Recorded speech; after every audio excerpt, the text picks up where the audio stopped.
So good morning, everybody. This is Penny from Wisconsin Land and Water. And if you don't know who I am, I'm the Conservation Training and Membership Services Coordinator. And today, our first webinar, we're going to have two webinars today, but right now we're going to start with a 313 et al. Our standards training and discussion. And our presenter is Scott Miller, and he's the NRCS Assistant State Conservation Engineer. And he's also going to be having some other people help him. Amy Moore and John Ramsden are going to be joining in as well to help him out. But before we begin, I just want to go over a few logistics with you. If you haven't used GoToMeeting before, you should have the GoToMeeting drop-down box. And on there, you will have a little double arrow on the top. And if you hit the top, that double arrow, that will shrink your controls. So that won't be on your screen. So you can see all of what Scott and them are referencing. So that's one thing you can do. If we're going to take questions throughout the presentation, so because it's more of an open discussion. So you can either send in messages on the chat box, which is down below. So send that to everyone so we all can see the questions. Or if you have access and have a microphone and you can unmute yourself. I've muted people because otherwise we hear people doing miscellaneous things while the webinar is going on. So I just kind of muted that so we don't have the background noise. We are recording this, it's being recorded. And so within the next week or so, it'll be posted on the Wisconsin Land and Water website, along with all of our other webinars that we post there. And just wanted to let you know these webinars are provided by the State Interagency Training Committee, which is SITCOM, and also the Standards Oversight Council, which is known as SOC. And if you don't know what SOC is, it's a collaboration of government agencies that facilitates a team approach in developing and maintaining technical standards for soil and water conservation practice in Wisconsin. And so they worked on this standard with their team. And at the end of the webinar, I will be sending you a link that we would like you to fill out a little survey about today's training. There's just a few questions, take you a few minutes, unless you have a lot to say. And we're going to be offering one professional development hour for today's training. So what you need to do is I'm going to be watching who's on. I'll be making a list. And then afterwards, if you want a certificate, just let me know and I'll email you a certificate. But you need to participate in the live webinar. We're not going to be doing it, giving out PDHs for people that listen to this later. But I think that's about it. And I'm going to turn it over to Scott, and we'll talk to you later. Wonderful, Penny. Thank you. Good morning, everybody. Everybody should have received the notice a couple weeks or recently about the changes that have been made to what I'm going to call the et al. Standards that were issued back in October of 2007. We added an R to the, if you notice on the cursor, to the end of each one of those standards to show that there were some revisions made. The date did not change, so for those of you with ordinances and having a date, we kept the date the same and just added this designation that there's some minor things that have changed and should not have caused a whole lot of issues. Okay, that ain't gonna work. So there was an explanation of the bigger things that changed. We're going to go through them as we are going along. So this is just the bulletin that, or the announcement that went out when that occurred a couple weeks ago.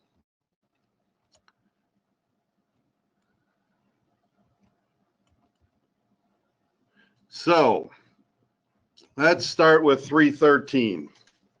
I added a note, at least for myself, that this is for the webinar, and we're going to go look at these certain pages of where the changes occurred. So, and I have them highlighted as I go, so I'm just going to wait or scroll down until I get to one. And here is our first one. So this is in the site assessment piece of the standard. And we're looking at the testing of soils and how often you need to have lab data for PI and percent fines. The number we had in there was 1 per 15,000.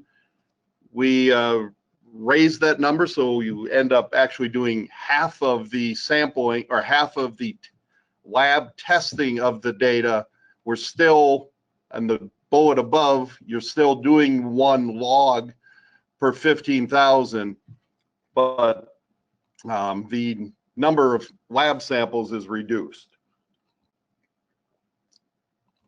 Likewise, if we're characterizing the borrow area, we are looking at having a little less tests there as well. You also have to meet the other spec requirements, but this is looking at it from just a site assessment standpoint. If it's coming from within the pit, within the footprint, you still have the 1 to 15,000 for the investigation. If it's coming from outside, it can be reduced as you're bringing that borrow material to your site for your liners and subliners and those types of things.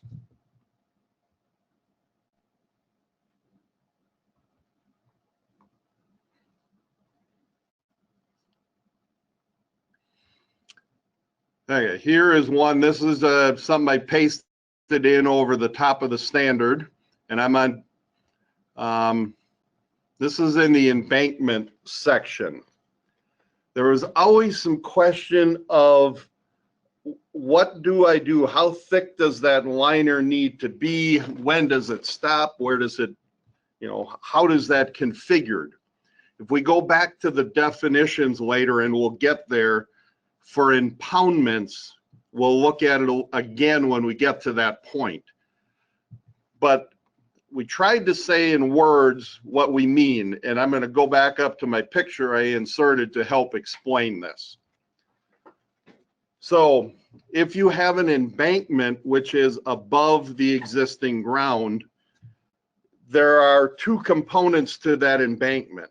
There's the component my cursor sitting on at the moment, which is the dam embankment part of it. And then there's also the liner part of it. So that liner could be a soil liner. It could be a geomembrane GCL liner. It could be concrete. But the thicknesses are measured perpendicular to the slope.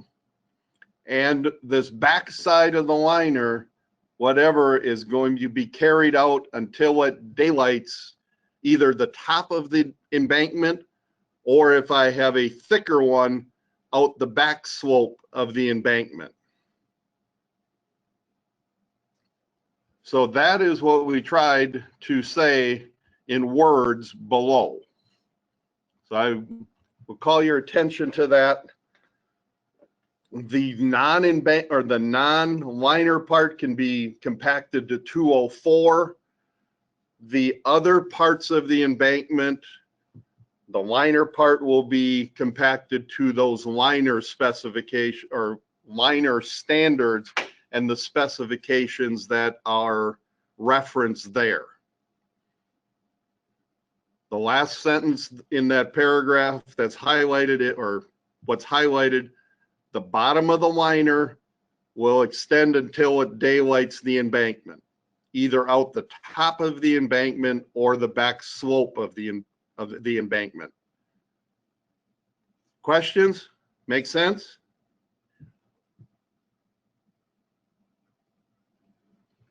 Remember, I did you see guys can always ask questions anytime or input either by the chat box, and I see there's some on the chat box too, Scott. If I did see one pop in. Yeah, from Mary King. but others just reminding people they can talk.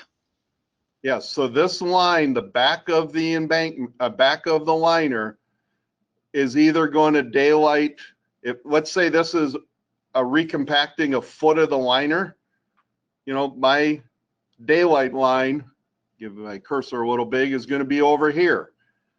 If my liner thickness is 5 feet and I have the, I don't remember what slope I drew this at, maybe 2.5 to 1, it's going to daylight here.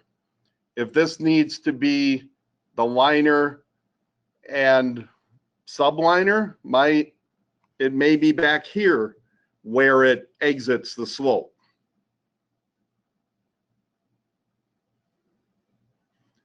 There has been, this is not the case, but this is some of what we were hearing is I take it to this point vertically and that's where I stop. That is not the case. We are extending it all the way through at the slope it's at till it daylights the embankment.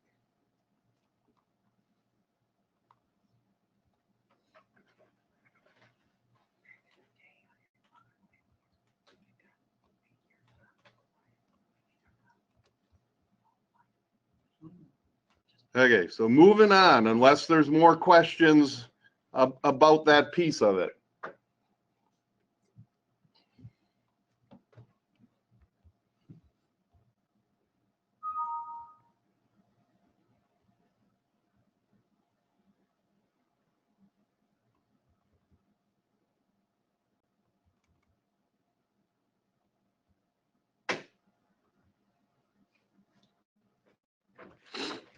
Okay, where do we put concrete joints in our walls that we are building?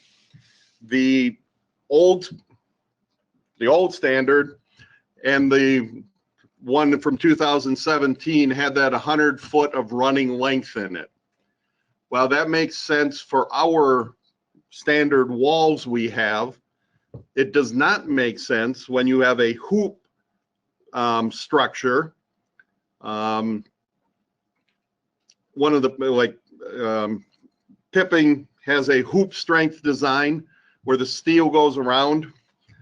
Well, you need to have the hoop for that to work. So splitting it up and putting a control joint in at that point doesn't make sense. So that's been there in the past. We added in the ACI 350 design that 100 foot is not applicable to that as well. That is up to the designers of those walls, where they think they need to have those joints and how they are going to do them. We are not going to prescribe it in the standard as this every 100 feet.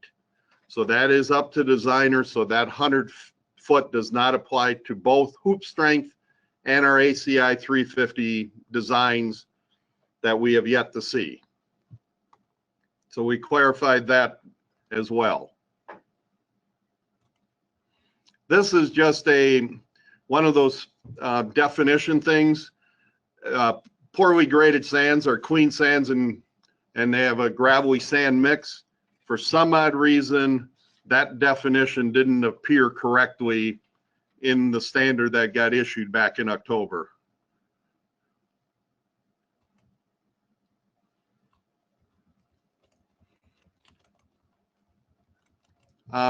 Just a clarifying piece here, this table 5, let me go to it, is for stacking areas in the production area.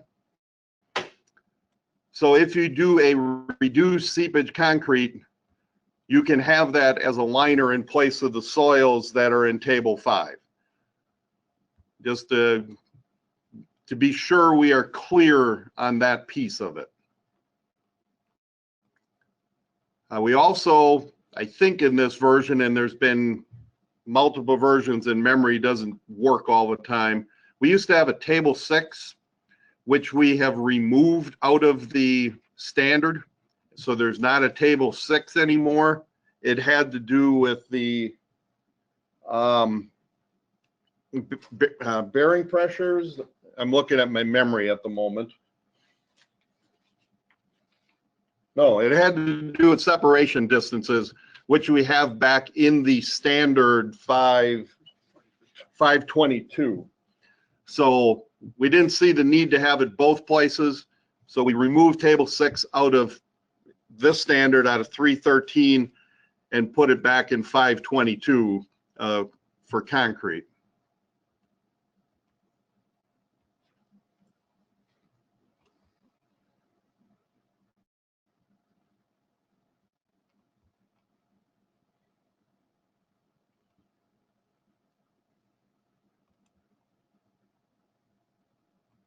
Again, I think we're getting to the impoundment definition here.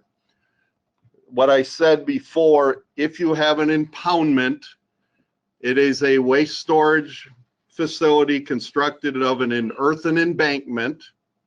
Let me get my...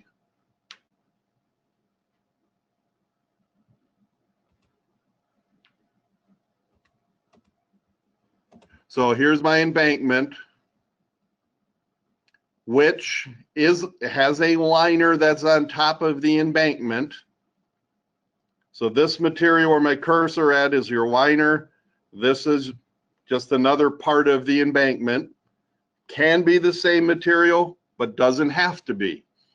So as we're designing these things and figuring out how much borrow and where things are coming from, we're going to have to specify material 1 and material 2, and that they're different and need to be placed, or will be placed different methods of compaction, and also can be different material.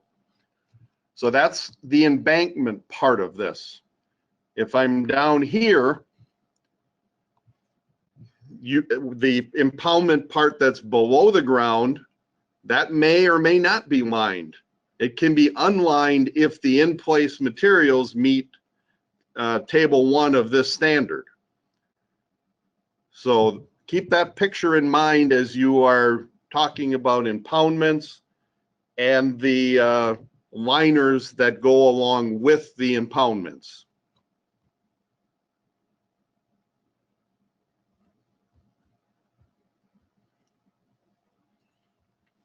Okay, our favorite item of 313. There, you see different words in this version than you saw in the past, but it is not changed from the thinking that went into either one of those definitions. We just split it out more and made it hopefully clearer to people. We were trying to say 2 different things in the same sentence and paragraph, and it just didn't work well. So we split them apart and hopefully made it easier for people to understand what we mean by the perch conditions. The thinking hasn't changed. We've just put it in different words and said it hopefully more clearly.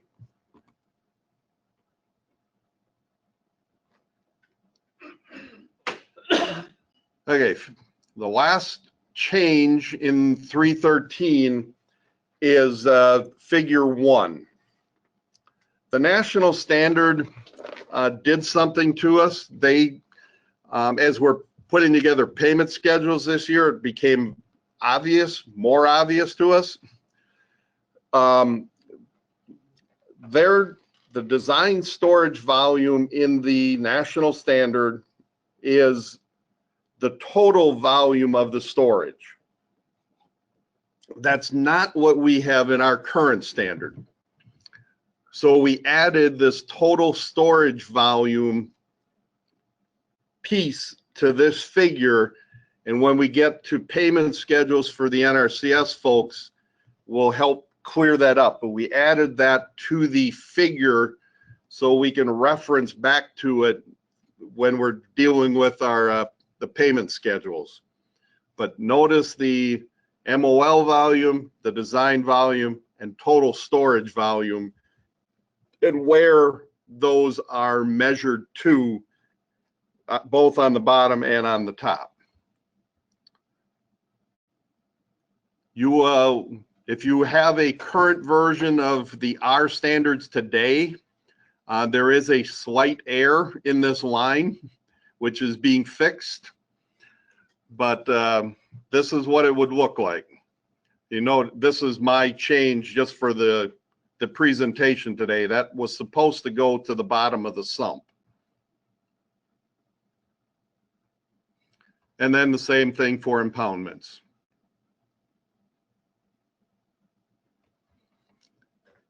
Okay, before I leave 313, let's deal with the questions at this point for it. Are there any that people have?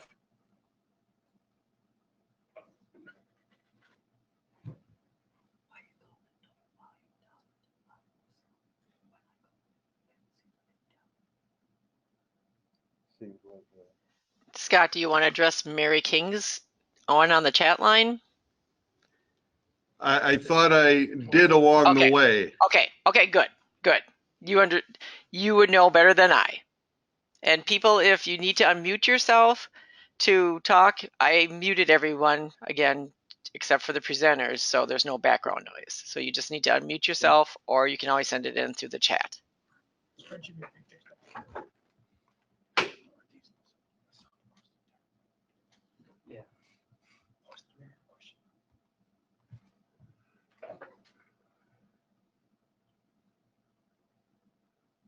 Okay, the question came in with you have rock that's perching the water or potentially perching the water. The answer to that question is, can that be perched water on top of the bedrock? The question would be, what is in the bedrock? Is that saturated bedrock or not? If it's not saturated, you have a perch condition, right? And you can drain it out. If the bedrock is saturated all the way down, all the way through, that wouldn't be perched. I know that's a very tricky one that we always get, but those higher level ones, we'd be capturing those and getting them out, but it fits and works with that perch definition we're talking about.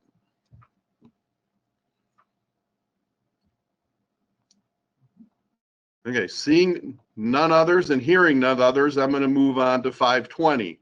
So we're going to be on page 1, 3, 4, and 5 for our changes. In our discussion we had around the state in the 4 locations, whatever it was, this one came up of, okay, I don't get it. So we added to by state regulations or required by state regulations to the first one. The animal waste field handbook has in it a specific discharge that is all of the liners are assumed to meet in the Appendix 10D. Well, if a state regulation would have a lesser amount, that's what would be needed for the liner thicknesses. If the liner thickness itself would be stated by state regulations, we have certain things in our standard that meet the seepage requirements or exceed them. But if state regulations would have something greater, obviously you would need to meet that if those state regulations applied. So those two things are consistent now and should help us get where we need it to be. And then the third bullet is for the which table helps you meet the liner thicknesses. We're typically going to be in that third bullet. The other two can occur, but are going to be very rare.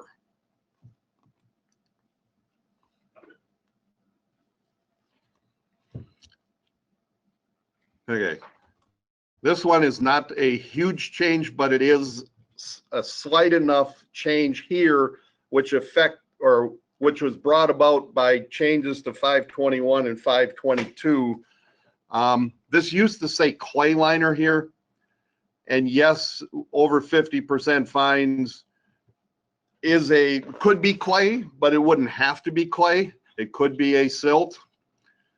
So it is a soil liner, just a slight word change there to be consistent as we go further back into the presentation. It's a soil liner. Same thing with table 2. This is a clarification here where it used to say these soils can be placed. To be clear, we added subliner soils there, can be placed. You can actually place them and compact them, or they can be in place with in an in situ environment. So this is just a clarifying word just to make sure that these meant subliner soils. Okay, throughout the rest of the standards, we added these column labels to them.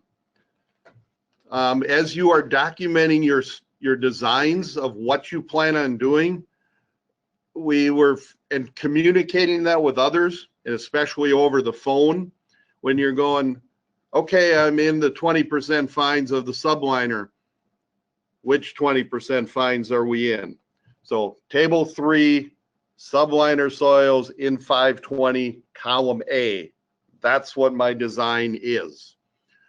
It's just going to, I think, help us over the course of the years to be able to document the column that we're in as we document our designs. And from a few comments I've heard from other people, it was like, thank you, that was helpful.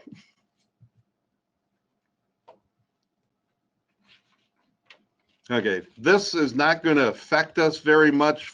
This is liners for clean water applications. There used to be in this application rate line paragraph, it used to read what I have here in the box: for waste storage impoundments, conduct laboratory, blah, blah, blah. Well, if we set up above, this liner treatment isn't to be used for waste storage, and then we say, oh, when you're using it for waste storage, do this. That didn't seem to connect very well. So we reworded this paragraph to get that out of there. It is just for clean water applications.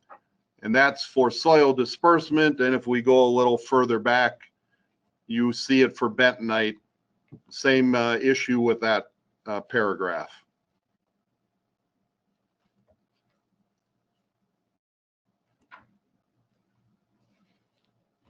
Okay, that is 520. I will stop again and see if there's chat things that came in or if people have questions.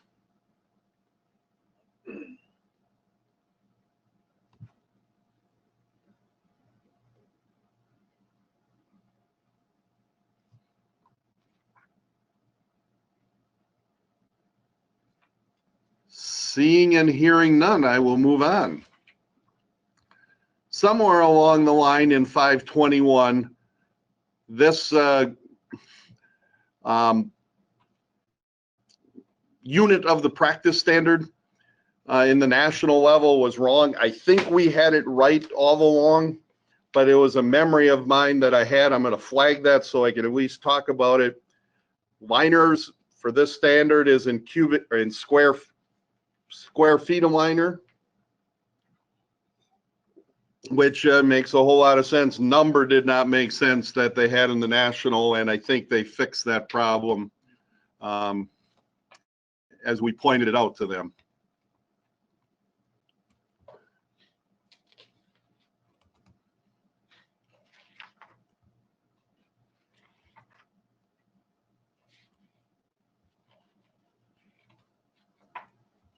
Okay, so table 5 of the standard,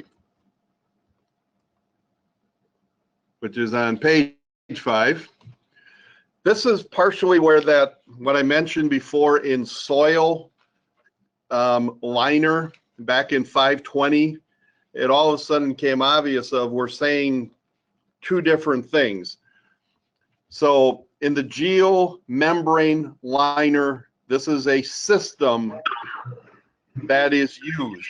It is a geomembrane liner with a soil component that is underneath it, and then a subliner that's under the soil component. So to be consistent throughout the et al. Of standards, we made some just wording changes, and it also helps us when we get into the sensitive environmental settings when we get to that point in 522. So it's a system, soil component or membrane, which is here, soil component, subliner.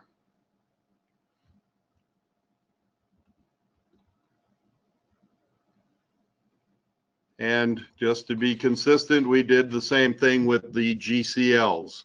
It is a system, same three pieces of that.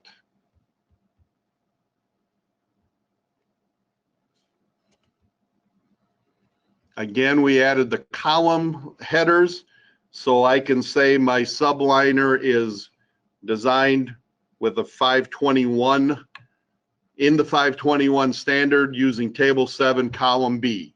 So this is the criteria that I am trying to communicate.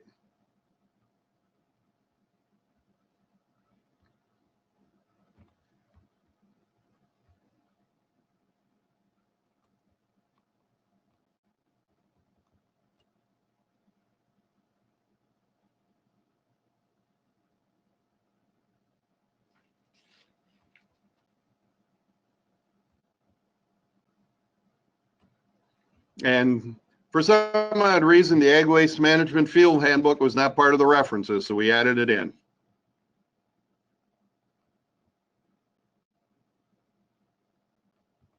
Okay, any questions up till now? 313, 520, 521.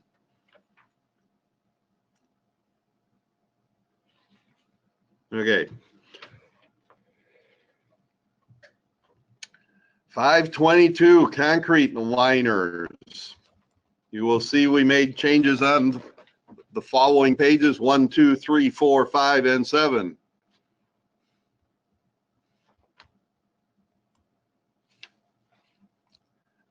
Okay, the change here is to get all of the design requirements in the under reduced seepage. This is how these would be applicable for reduced seepage concrete. ACI 350 here, and the NEM manual for the structural engineering part would be applicable for liquid tight concrete designs.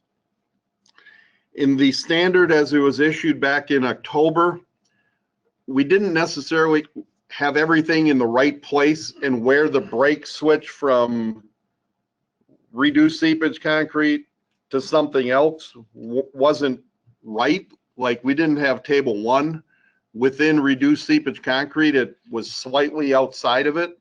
So it moved is all that really happened. And that's why this table is right after reduced seepage concrete, and then labeled that that's what it's for. So table, if you think back to old standard, table A, it's still table A, it's just in the right place. It's for reduced seepage concrete. The other thing right in that area, now switching out of reduced seepage concrete, but into a broader section that applies to both of them, reduced seepage and liquid tight. There are a lot of different terms that get used for joints that are in concrete. Back in the definition section, we'll cover it a little bit more and see the split. But there are really two major ones that are in the design piece of it. There's a construction joint piece of it and a control joint piece of it. Construction joints have different requirements than control joints. Those are the two major categories that carry through the rest of the standard. There is subsets to the construction joint.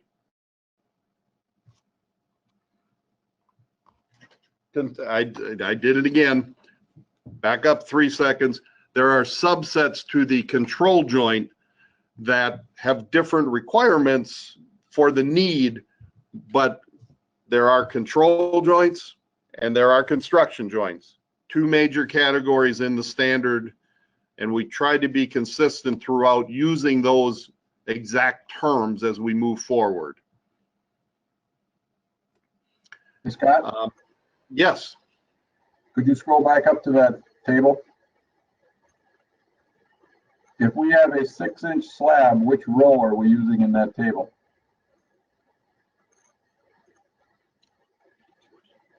If you're having a 6-inch slab, which row are you using? As I get further back in the presentation, we're going to have some drawings that are going to be used to help clarify that, of which, where all the less thans belong. Good point. We probably should have carried that forward to here, and you may see that very shortly, like maybe today. Okay.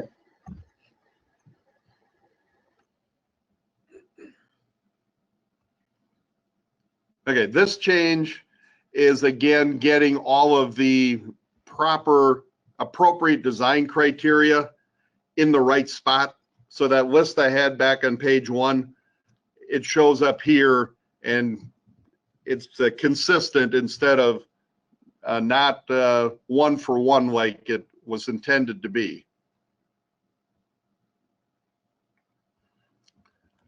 Okay, again, our column labels here to be able to say I am designing a 522 liner using table 2 column B, because we used to have to say, oh, it's a reduced seepage concrete, or it's a soil composite soil, I'll get it right, concrete soil composite using column 1, and you're going, okay, which one are we in? So just to be consistent, if that was the case, I'd be in column B of table 2. Okay, these are all reduced seepage concrete liner systems. Again, a system. Notice the carrying through of the 521 language. There is a concrete component to this system, which the design requirements are here. Again, consistency between tables of design requirements, like 521 had, okay, what do I need for HDPE? There is a soil component to it, or may not be a soil component to that system. Sorry about that, guys. So here's my soil component, and here's what needs to be in that soil component, except when I don't need it. It specifically says there's just a concrete component to table 2, column A, and then has subliner soils that are below the concrete or below the soil component, depending which column I'm in.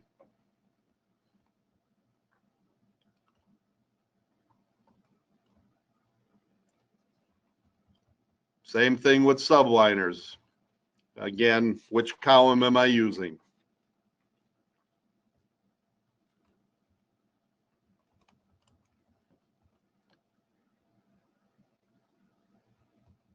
Okay, sensitive environmental systems. Couple things to note here. I didn't highlight it, but this paragraph, note this drainage where will consist of whatever. keep that in your, what did I just do? Whatever it was, I didn't like what I saw. Okay, keep this 12-inch drainage system in your brain for a little bit. We'll get to it on the next page. Okay, one thing that we added is if we're draining out perched water, we had to, one of the criteria was to evaluate the effects of where you're outletting it. You know, is it wise to outlet it there? Should we, you know, what's the reasoning? And not just it's the closest distance and we can do it, but slow down and think about that for a little bit. For that's the perch part. We kind of thought as we had some of our first sensitive environmental system setting designs come in, that we should add that same statement here for draining out that drainage layer, that I'm taking it to a pumping port, which I can block if needed, and then it continues on by gravity. That, you know, if this thing's leaking, we should probably think about where we're putting it. So evaluate that as part of your sensitive environmental system. We also started to go, okay, we can't say everything in the standard for all of these pre-engineered structure conversations and agreements that we make along the way. So we added a statement here, those things will be included in the approval letters for each one of those manufacturers that the state conservation engineer writes. So the intent when we say it meets the standards, and here is their sensitive environmental design that meets the standard, these are the things that are included in it. Those will show up in the letter, and at this point, JR would have signed off on those and agreed that those are meeting the standard, whether, think of it as a pre-waiver. It meets the intent of the standard, and JR, in this case, would have approved that and is okay with it. Question coming, yeah. Oh, sorry. This is Amy. Can you point out, it's not highlighted, but in the subliner soils, I'm afraid we put a note right on top of it. But didn't we add that for the subliner soils as well, that the subliner soil configuration for non-sensitive environmental settings for pre-engineered structures may be different as well?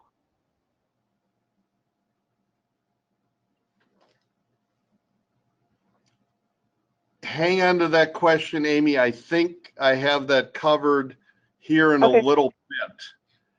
Okay. At least that's my memory. Okay.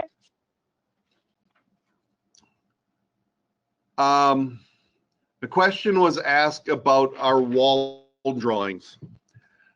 They are reduced seepage concrete wall drawings, and that's the only wall drawings that we have posted and intend to have posted. They are all 318 wall designs. Table 2, as I'm getting back up to it here, table 2, we are talking these designs, 318 here, and also would be here. These are slab, 330R and 360R are slab design criteria.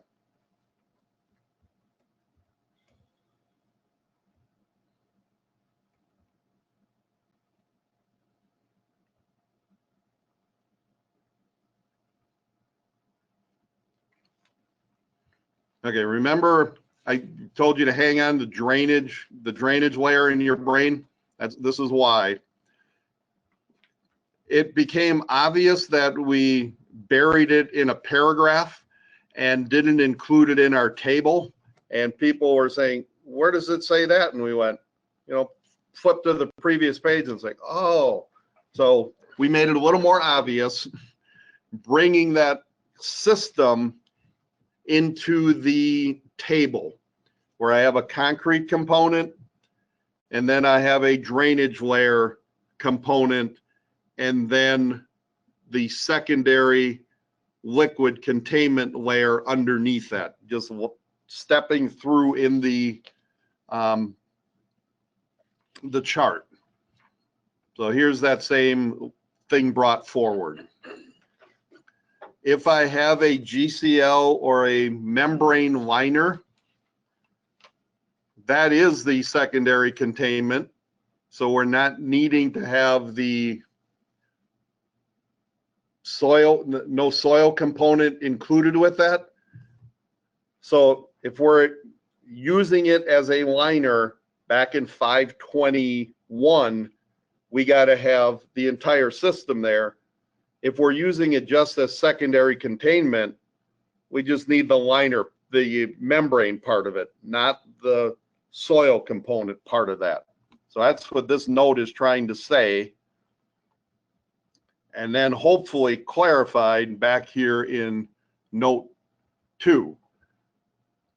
So if you go back into 521 and look at those headings that are there, design, materials, subgrade prep, preparation, and cover, those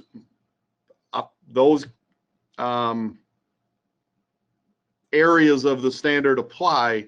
The additional criteria for waste storage, that section does not apply to the secondary containment. That'll take a little working through and going back and looking at sections, but hopefully that makes sense. The short of it is, I don't need to have soil outside of my secondary containment geomembrane liner.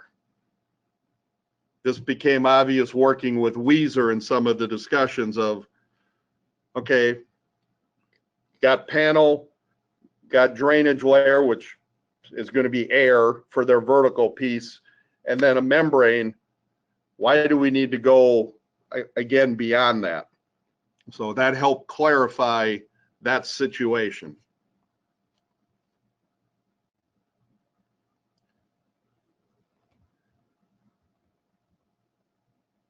Okay, Amy, I need to come back to you because ask your question again and then we'll work on the answer. It's more of a pointed out than anything else. If you scroll up to the subliner soil section of 522, unfortunately it's underneath your label columns for documentation purposes statement. Can you delete that? Thank you. Says for pre-engineered structure, requirements for subliner soil configurations are included in the approval letter for the manufacturer. That's something else we added. Took me to page 49 to finally get one I didn't get. You are correct, Amy. Thank you. And I think working with some of our pre-engineered structure manufacturers pointed out that not all of their foundations are designed in a way that the subliner soil requirements made sense.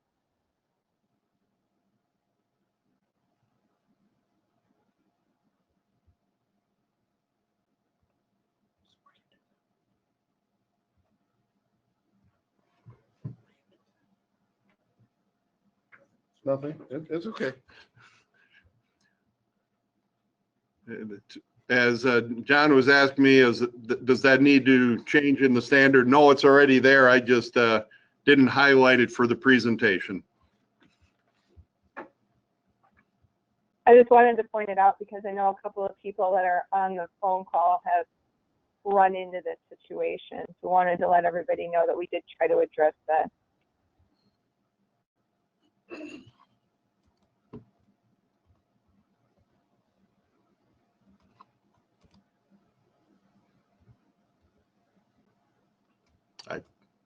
Come on, get back up there where it belongs.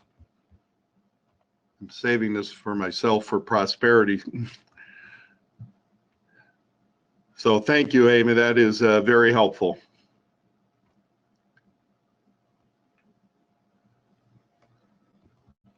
Okay, as a note, we have liquid tight concrete with water stop in column A.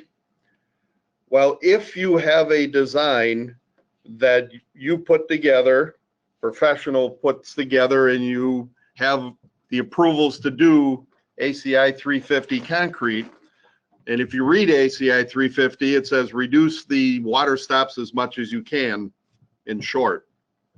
So you may have a design that doesn't need water stop. You are still in table A, or not table A, in column A.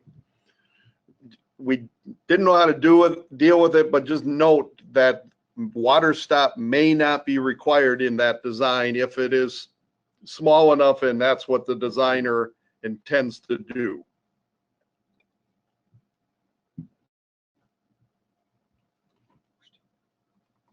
I am on table 3.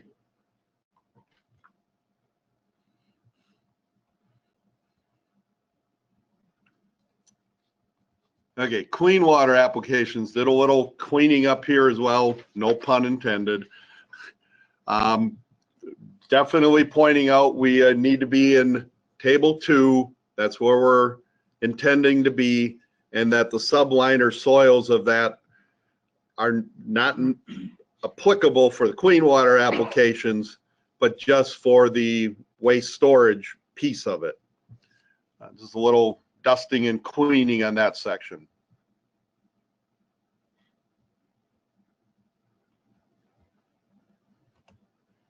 Okay, here's our joint discussion.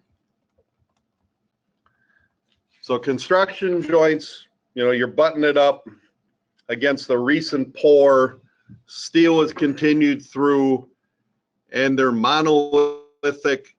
And the last 3 words are highly important if constructed properly. And we're going to have some drawings to help talk about construction joints and proper construction of them. Control joints are going to include 3 different things that show up in other drawings and other places: expansion joints, contraction joints, and isolation joints. If you have a copy in your hand at the moment that you printed prior to yesterday, this word does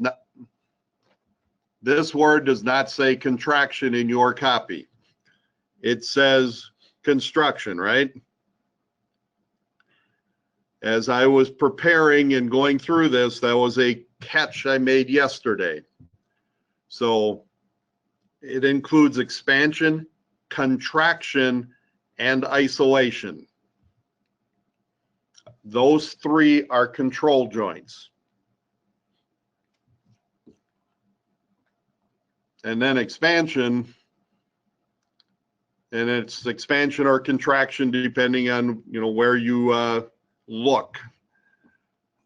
So to help explain that, and then further down, I think other definitions of joints as well. Here's the isolation one, which falls back up here in a control joint.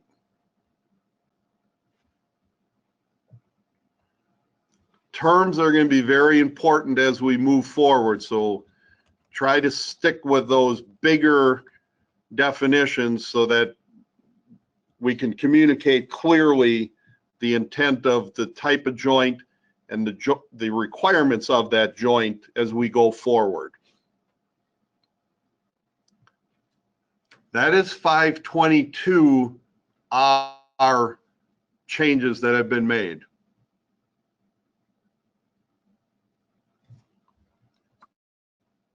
I got about half of that read and it disappeared.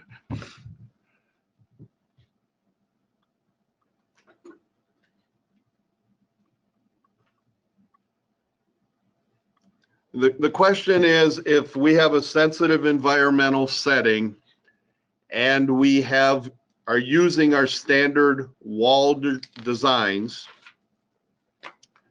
and we're putting I think it's column C, the geomembrane alongside of it. column C, do we need to put in the 12 inches of gravel next to the, or drainage layer next to it?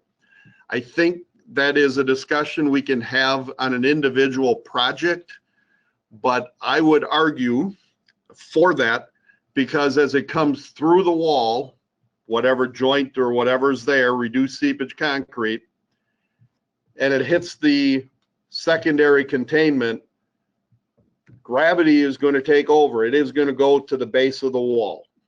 And if our drainage layer is there at the base of the wall to capture that, we have achieved the same level of protection that we are shooting for, and that would be an acceptable design.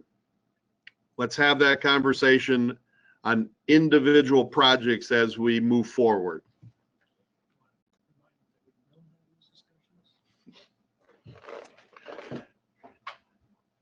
I have a little bird in my ear here that reminded me that there is no job approval out there for the sensitive environmental settings. And for that matter, and none on the new standards yet, because we are working through reviewing the area office's designs before that approval gets further out there. So we're keeping that rather tight at the moment. So we will be having those conversations for each one of those individual projects before the approval levels get a bigger circle out to the area offices and then further out to our field offices. Okay, clay liner.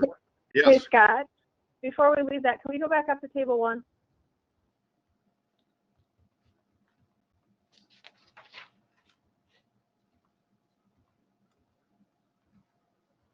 Reduce seepage concrete, reinforcing. Thickness. Yes. The way this reads right now, if I have 6 inches of concrete, it says less than 6 inches for my steel spacing, so I have to drop down to the 7-inch column. We will get it fixed, Amy.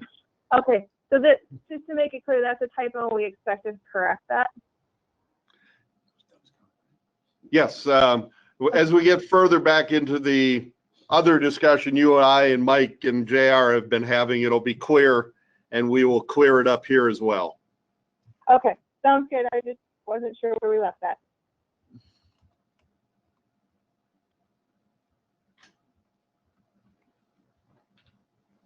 Okay, any more standard et al. Discussion we need to have? I think I got all the chat questions as we've been going along.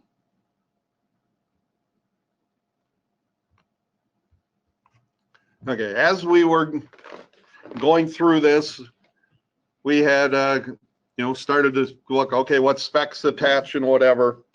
Clay liner 300 came up, and we have notes that we keep. If people mention something, we write it down, and this is one of those that we said, okay, this is time to deal with this one as well. Okay. ASTM and a lot of societies add the date of their standard in their title, which is handy, except when you reference it and it all of a sudden changes. So this one used to be 6938-15. We're just taking out the 15 here. It's like, use the most current ASTM standard. That's the one that applies. So just a little note there. And there is a new technology that has an ASTM now. And we added that in as an acceptable method for density. So that has been added in. And carrying that through, it ends up in our table as well. That's how you would do that level of testing. A little more dusting and cleaning than anything else. I just brought this in just because if I needed a bigger version, it was there.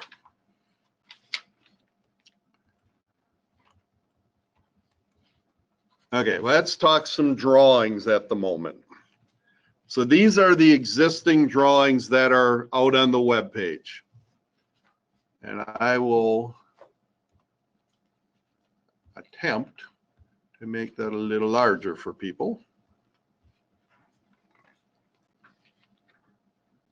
So from the drawing that you see at the moment, if you pull up 565 and 567, single layer steel in the slab or double layer steel in the slab, you would not know whether that was a reduced seepage concrete design or a sensitive environmental setting liquid tight design. From a drawing standpoint, that's probably okay. From a building standpoint, that's probably okay. But from a referencing to the standard and knowing what that the particular project is and what belongs where, we're going to take these drawings and replicate them and put the requirements, because we talked about proper joint construction as well. So bear with me. So here is our standard control joint drawing. And then the same thing with having a control joint with dowels through it for vertical displacement. Again, you can't tell if it's for a liquid tight design or a reduced seepage design.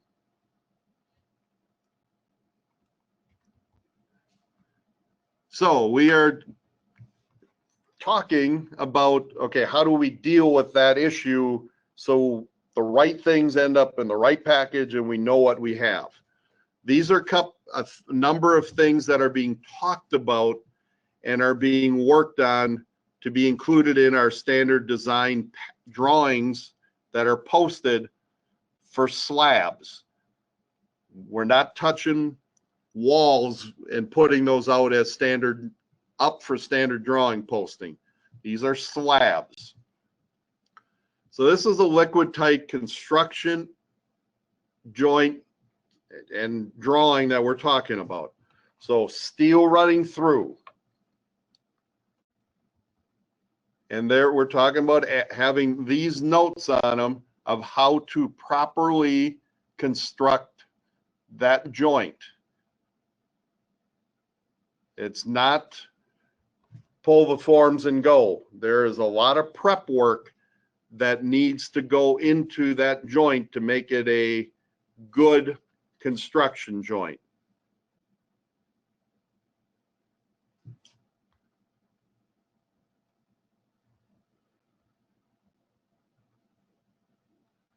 Now, if I have let's say a liquid tight sensitive environmental design, and I have to do QC, QA for the continuous inspection for placement around water stop. Well, we should have the same level of inspection QC, QA for all of those construction joints that occur to make sure we have a good system instead of just good control joints in the system. So this is pulled out of the concrete water stop specification at the moment and then reworded to apply to construction joints.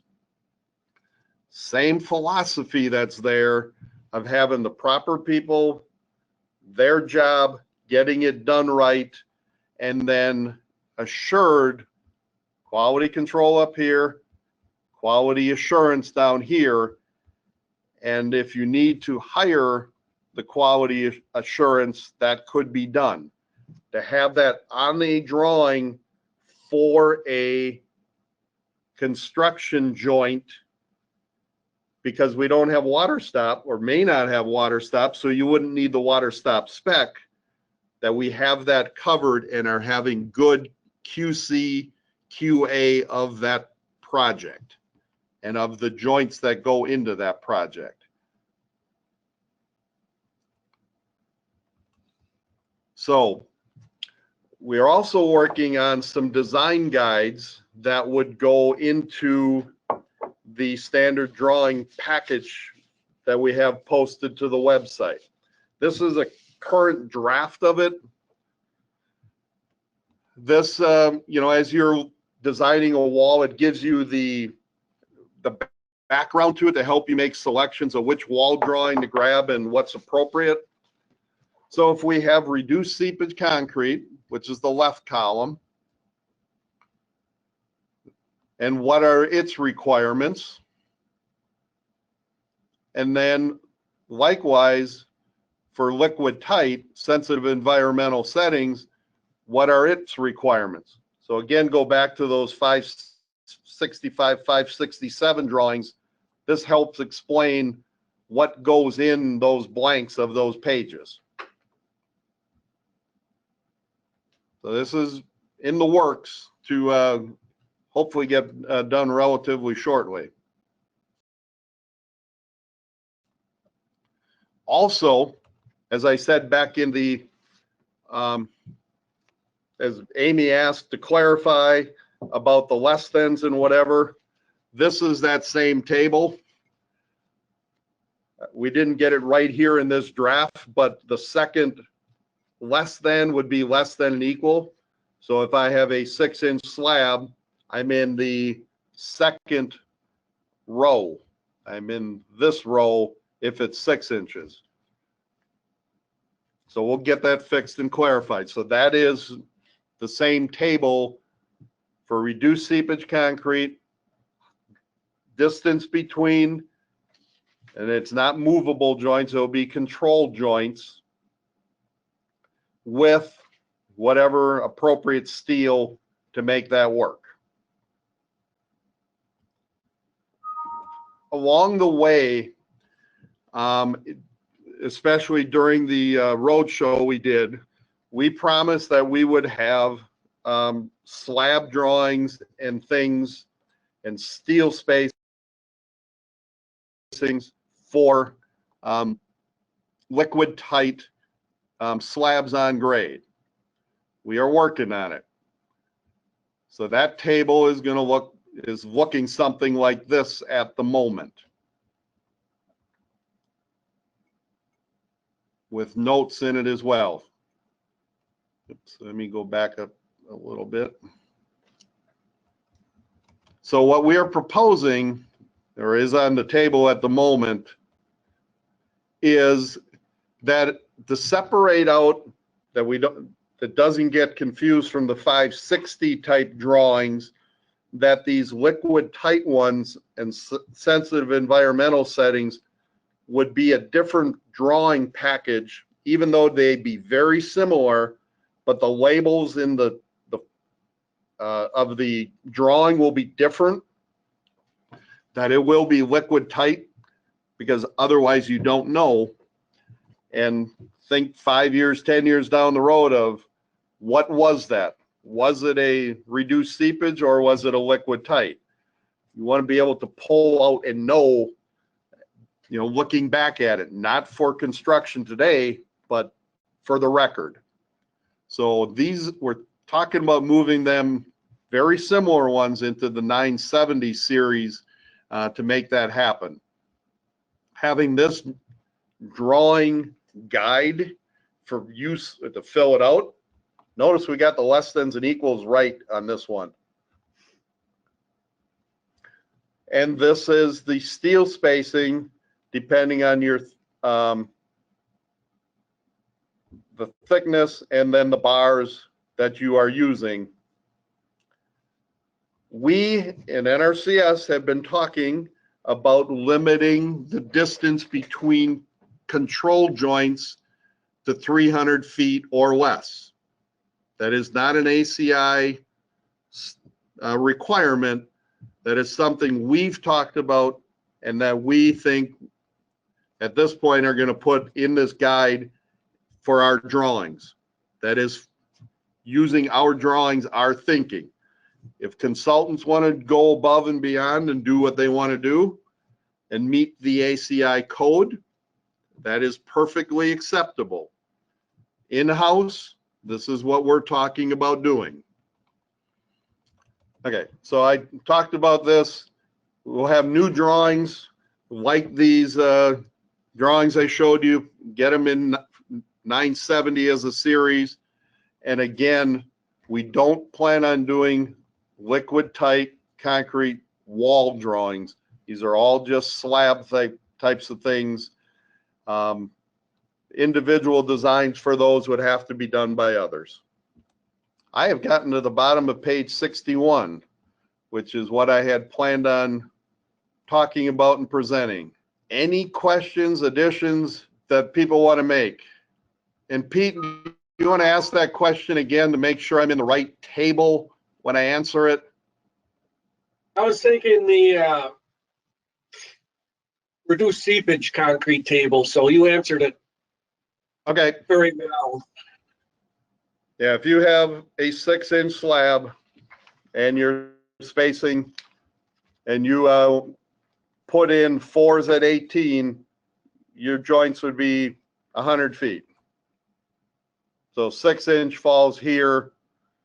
This would be if it's greater than 6 inches. 6.5. 6 here, 6.5 there. We will check our spelling before we can finish and post them. So we've been going a little more than an hour. I appreciate the people attending. Hopefully it was helpful. This will be a continuing conversation as we move and use this new standard. Have had lots of conversations with consultants. JR has as well. Let's talk about them. Let's work through projects. And that's how a lot of these clarifications came about, because we thought we knew what we said, but when we reread it, it's like, okay, I can see how you can get there. This is what we mean. And the consultants we've been talking with have been moving forward and going, it's they understand it and are working with it. And so call and ask, please. And this is I'm Penny looking at again. So I was just going to say a couple things before, and if there's more questions, we can address those. But again, we're offering a PDH for this webinar. And if you need a PDH certificate, please email me. And I'm at penny@wisconsinlandwater.org. And let's see what else. I sent you the survey or an evaluation for today's training through the chat line. So if you can copy that link and do that evaluation or survey or whatever you want to call it, we would greatly appreciate it. And also, if you haven't heard yet, at 11 a.m. today at this webinar link, we're going to be holding a satellite imagery webinar, and a couple staff from Outagamie County are going to be leading that one. Otherwise, Scott's sending an email, looks like, to someone. himself. Oh, okay. He copied out the link so we can deal with that later. Okay. So are there any other questions out there? Again, it's being, I recorded it. So as soon as we can, we'll get that posted on the Wisconsin Land and Water website. And I don't know for sure when. It depends on when we can get that converted and on there. And I thank you, Scott, Amy, and John in the background, I think, for helping put this presentation on. And what do you think? Should we call it I think we The should end? call it a day, and Penny and Land and Water, thank you for doing this for us. You're welcome. Thanks. Thanks, everybody. Have a great day.